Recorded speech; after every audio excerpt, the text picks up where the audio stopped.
Halo semuanya, kembali lagi di channel Beds of DL. Dan kali ini gue mau nanya sesuatu dulu deh.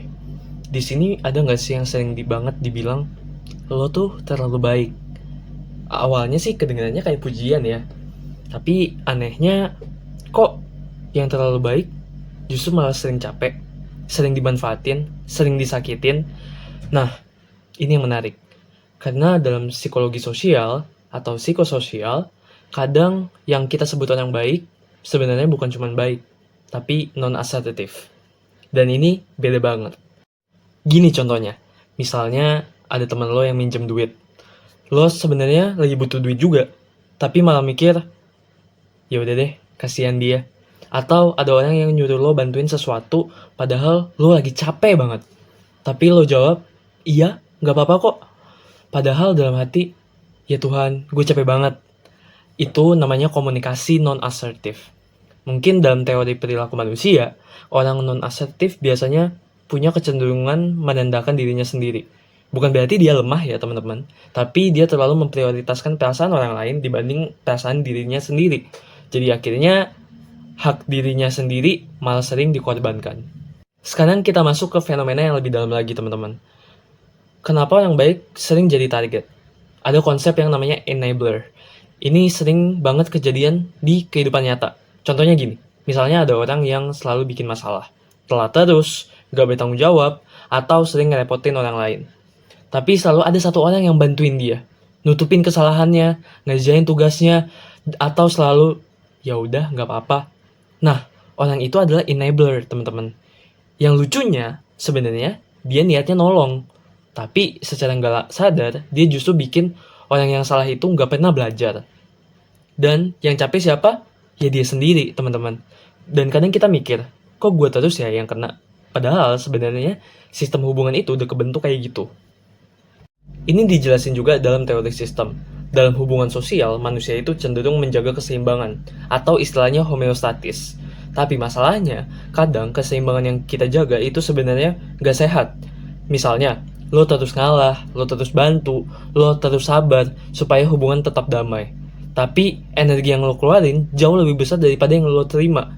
Ibarat baterai HP dipakai terus gak pernah di-charge. Ya lama-lama rusak juga. Makanya banyak orang baik yang akhirnya ngalamin capek emosional, burnout, bahkan ngerasa gak dihargai. Nah, sekarang coba kita lihat dari sudut pandang yang lain. Dalam ilmu sosial ada namanya konflik teori. Teori ini bilang bahwa dalam masyarakat selalu ada dinamika kekuasaan. Ada yang dominan, ada yang mengikuti.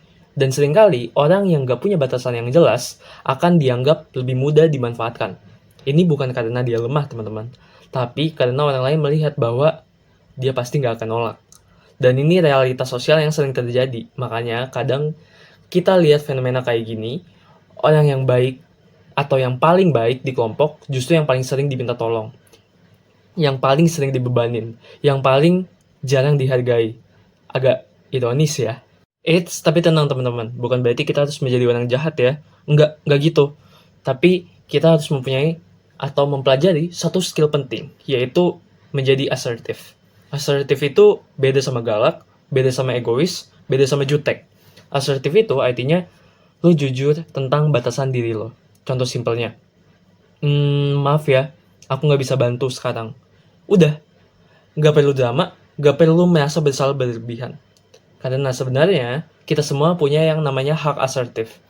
Termasuk hak berkata tidak, hak untuk menjaga energi kita sendiri, dan bahkan hak untuk nggak disukai oleh semua orang. Dan ini yang banyak orang belum sadar. Lo nggak harus disukai semua orang supaya bisa menjadi orang baik. Kadang justru ketika lo punya batasan, dan lo sadar akan batasan yang lo punya, orang akan jauh lebih respect sama lo. Jadi mungkin pertanyaannya bukan lagi kenapa ya orang baik sering disakitin, tapi apakah kita cukup menjaga diri kita sendiri? Karena jadi orang baik itu bagus, tapi jadi orang baik tanpa batasan itu bisa bikin kita terluka. Dan menurut kalian gimana? Kalian pernah ngalamin hal kayak gini nggak? Atau mungkin sekarang lagi ada di posisi itu? Coba cerita di kolom komentar.